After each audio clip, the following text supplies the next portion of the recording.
Relationships are the most important thing that you have by way of movement in your life.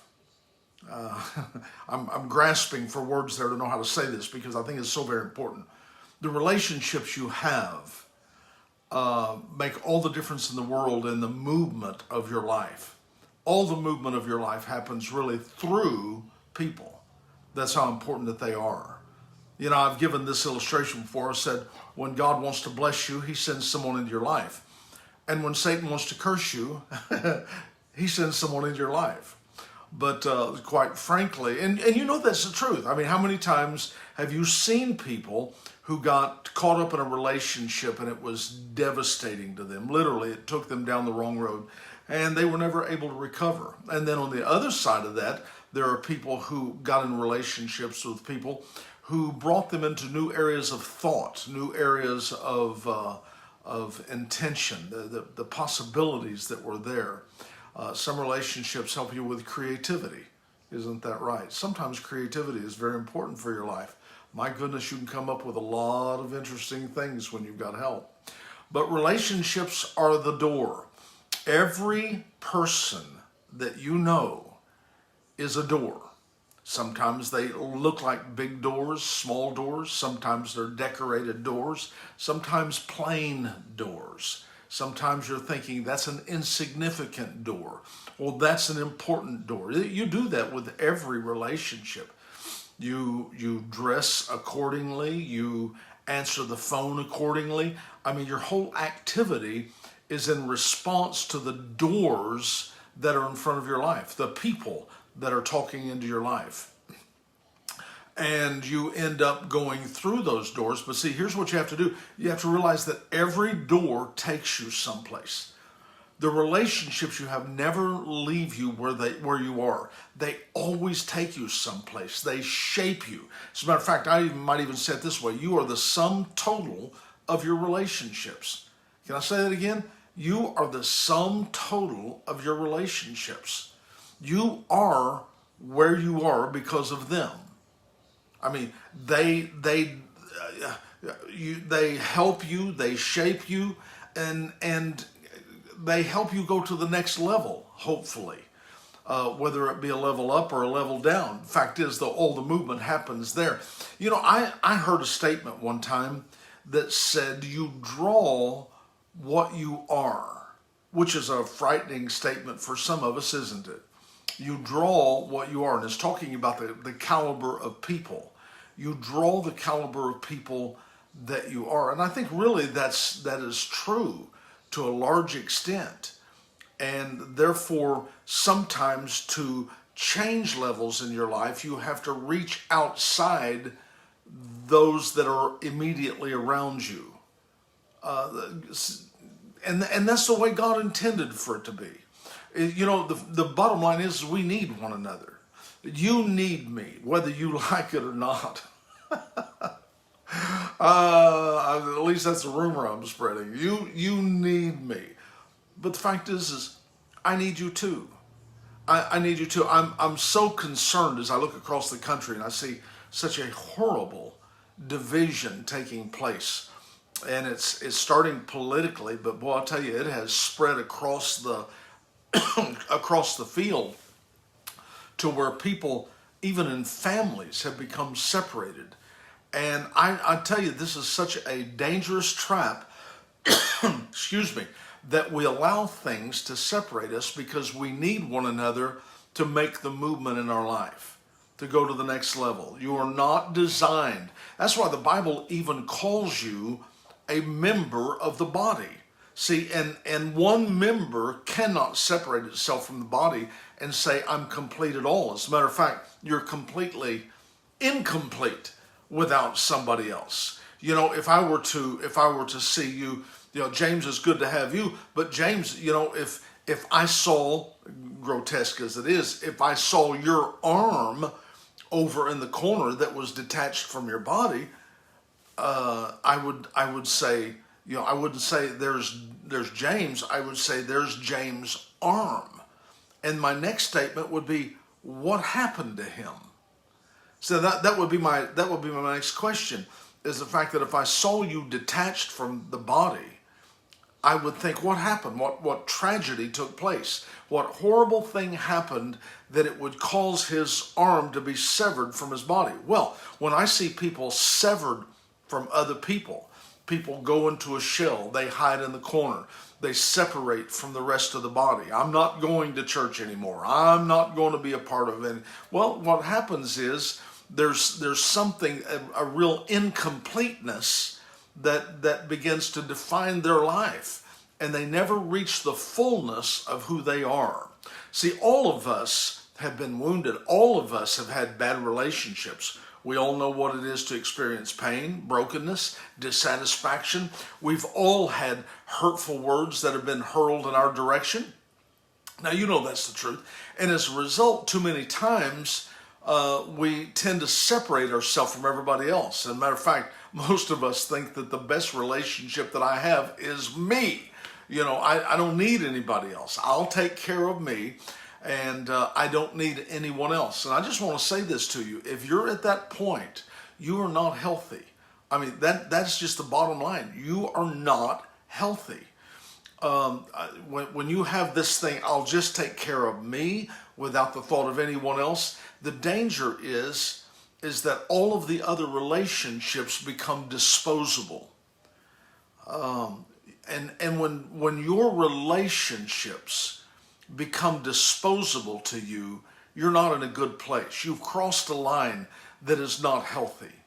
When you only think of yourself as I'm the only person that has value and no one else does. And usually when you find people that are like that, you find people who use other people. You know, I've heard people make the statement, well, if you're not for me, you're against me.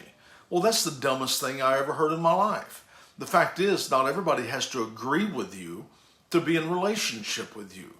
And I just feel like you have to be careful how you treat other people, lest they become something that is disposable for your life. Because what happens, people begin to isolate themselves. They begin to eliminate relationships that are around them. And let me just say this, relationships require work. Relationship is spelled T-I-M-E. Relationship, if you're going to have a relationship that means anything, you're going to have to make an investment of yourself into someone else. And that's going to cost you something. It's going to cost you of your time. It may cost you a little bit of money. It's going to cost some effort. It may cause you to lose some sleep. But if you really are going to have a relationship, you're going to have to do more giving than you do taking. And if you come to the place that you just isolate yourself from everybody else, suddenly the relationships around you become disposable. Well, what's going to end up happening is you're going to run into something that is a horrible thing for someone, and that is loneliness. You know, I really believe that loneliness is one of the most terrible things that people can experience. Do you know that? I really believe that. I think when people are lonely, it's one of the most horrible things that someone can experience. More people today are around us that are so alone. And I can even say it like this. You could even be surrounded by people and still feel lonely. You need the relationships, not just being in a crowd, but you need the communion of a relationship. And so I want to just encourage you this evening to not separate yourself. I want to encourage you. Now, listen to me. There's been some people that because of this pandemic that has taken place, this coronavirus, there's been some people that have stopped going to church. They stopped dealing with anyone else. They stopped connecting. It's almost like they're acting like they're afraid of everybody else. And as a result, they're isolating themselves more and more and more and more, until I've seen some people literally that they're standing off on an island by themselves. Now that may work for a little while, but it won't be long until you experience loneliness until it becomes destructive. Matter of fact, that's been one of the things that's really troubled me so much about this virus, is the fact that we have become more afraid of the fear of it has been more deadly than the virus. The virus is as bad as it is. Most people, high 90s the people, they're going to recover just fine. Millions of people have had it and they've overcome. But people, when they isolate themselves, something bad begins to happen. That's why we're seeing an uptick in things like suicide. People taking their own lives. They're experiencing emotions that they don't know how to deal with. I worry about some of the elderly people.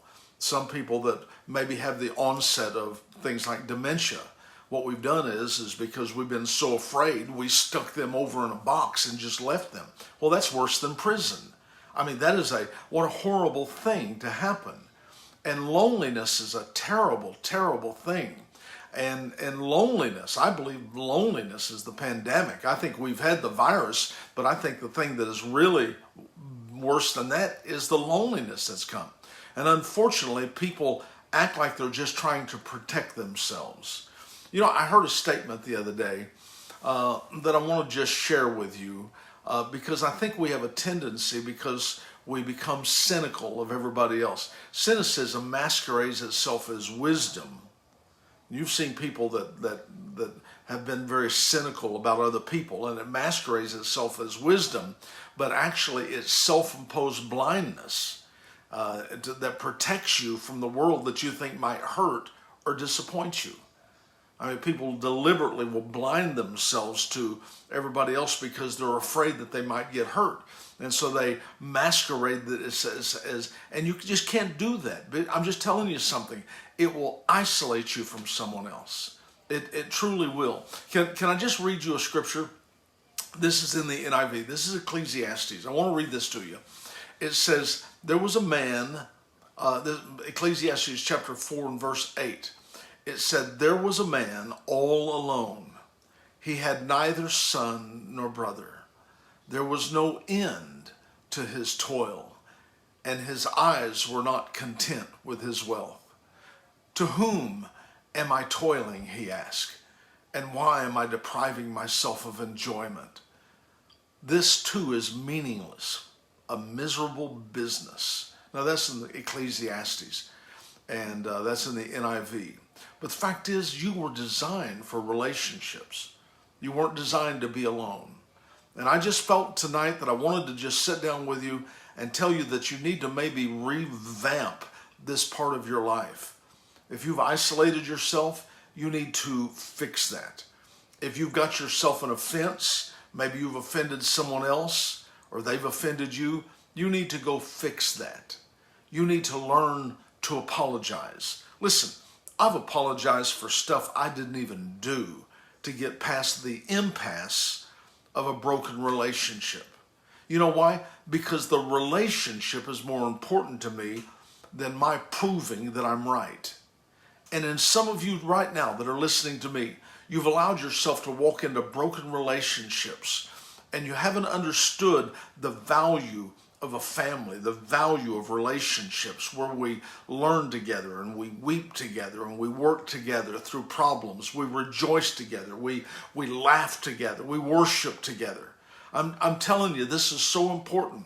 Proverbs chapter 17, verse 1, this is the message, and this is something I really love. It said, friends love through all kinds of weather, and families stick together in all kinds of trouble. You know, maybe there's been something that separated you. You need to fix that right now. I just encourage you today, don't let disagreements separate you. It may be painful what you went through, but I'm telling you, God will work this thing through. As a matter of fact, I'll just be honest with you. It might be that the struggle might actually do some good in you. It'll cause you to dig down deeper than you've ever thought you ever would. But see, you need to right now examine yourself with your family. And probably this is the most important thing. It isn't just the fact of you having a good attitude towards somebody. Your family is most important. How are you with your family? Can I just ask you that? How are you with your family? Are you impatient? Are you intolerant? Are you angry? Are you loving? Are you tender? Are you a jerk? Are you a hero? Are you Yoda or are you Darth Vader? I mean, which one are you for your family? Because too often your family reveals the real you. That's when you act the way you really are. You know, a lot of times when people go to church or they go to the store around other friends, they've got this mask they put on. But when you're with your family, that's when you see the real you.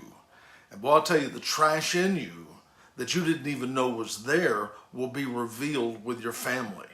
And I just want to say that it's so important that you right now learn to mend fences that may be broken, that you not allow. The Bible says, don't go to bed angry. Don't let the sun go down on your wrath. You know, this is something that's very important, that you eliminate conflict right now in your relationships. Maybe you have a son or a daughter. Maybe your parents. Maybe your brothers, sisters, mom, dad. I'm just telling you something. Those relationships are too important for you to let them go. I think there are things in our life that we need to work out. And that's only done by deliberate putting it on the table and saying, I'm not going to let the day go past that I don't resolve this. You know what we need to be? And this is something that I've talked to my girls about. Things go wrong, and I'd talk to them and I'd say, listen, we are problem solvers. The fact is we're going to have some problems and we're going to have some difficulties, but we're problem solvers. Are things wrong? Yeah, probably. Did something happen that shouldn't have happened? Most likely. But you're going to have to be a problem solver, or you're going to lose the most important thing in your life, and that is the people that God brought into your life. And when you eliminate the people, you eliminate your progress. When you close the door, so to speak, on those relationships, you close the door on your advancement. Your advancement is done. I'm just telling you something. You're going to miss out. And so therefore, what needs to happen is you need to come to the place that you apologize. Maybe something has been done that you're not even aware of. Apologize. Go to them. The Bible encourages so much. Go to people. Is someone offended? Go to them. Be reconciled to them. Be rejoined to them. And the reason is because once you eliminate those doors, suddenly you've eliminated the access to your future. And your future is too important. So that's just something that I really felt I needed to encourage you to do today. Because right now we've got people that are filled with hate and division. I've never seen a time of a political season where there was so much contention as there is now. And you cannot afford, I'm not saying that you have to compromise on what you believe, but you don't have to put out a fire with a hammer. You don't have to wound the friend that you have just to prove your point. It's not worth it. I'm just telling you. It's not worth it. And what will end up happening is, like I said, you can listen to me and fix it, or you can listen to me later and ask for counseling. And that's the truth. I'm telling you, your family is too important. Your friends are just too important. It is. It is. And I find that in families, listen to me, it's development, it's exploration, it's fighting and making up, it's hurting and healing, it's failing and forgiving, and sometimes it's even starting over. But I'm just telling you something, you must mend the breach between you and the people that God sent into your life. Very simple to do. You can contact them through text. You can share with them the value they have in your life, and ask if you can somehow make things right.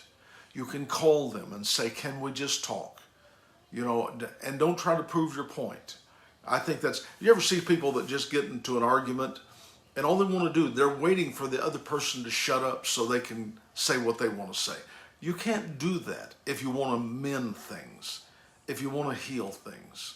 So that's what's in my heart today. I really believe this is a word from the Lord for you. And so you have the choice right now as to what you're going to do with it. Is your life stalled out? You need to find out what's happened to the relationships that you're involved in. Because again, it's the relationships that you have. Those, every one of them are doors that are taking you someplace. If you've closed all the doors, then you have shut down your access to the future. So don't do that. Don't close any door. You don't need an enemy. I don't need one person. If there's any way that I can possibly fix it, I need to fix this to where I have nothing behind me that no one behind me that is wounded, or no one behind me that I have done wrong. To some people, it's almost like they've got a trail of dead and wounded behind them. I mean, their whole life has just been consisting of walking on people and taking advantage of people.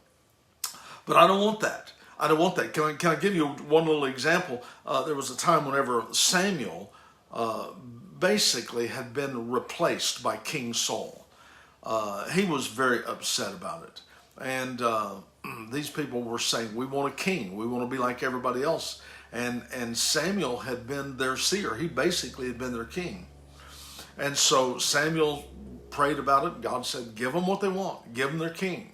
Then Samuel went to him and he sat down and he said, I want to know, is there anyone that I have done wrong to?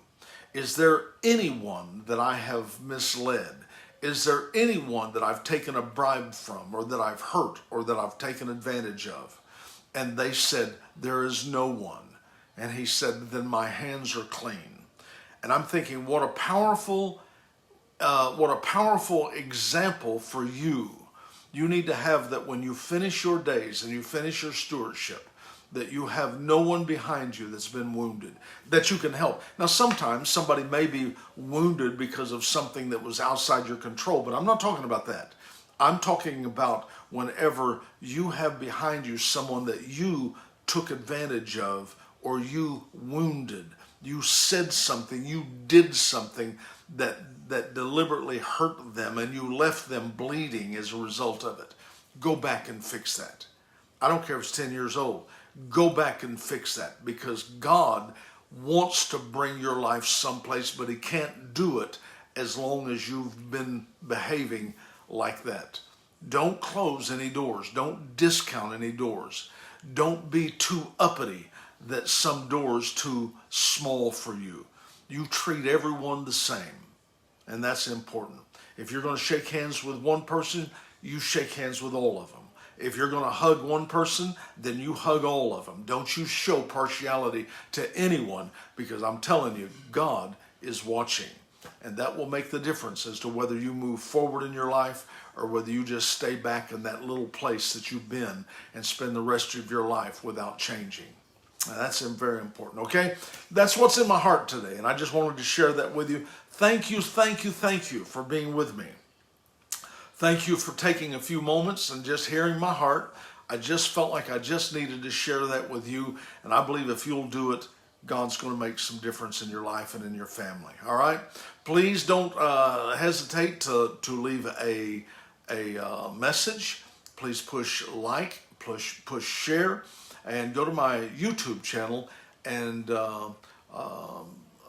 check out what we've got there. I think that'll be something that will really bless you. All right, guys. I love you. Thank you for being my friend. Thank you for being part of my life. And I plan on seeing you tomorrow. God bless you.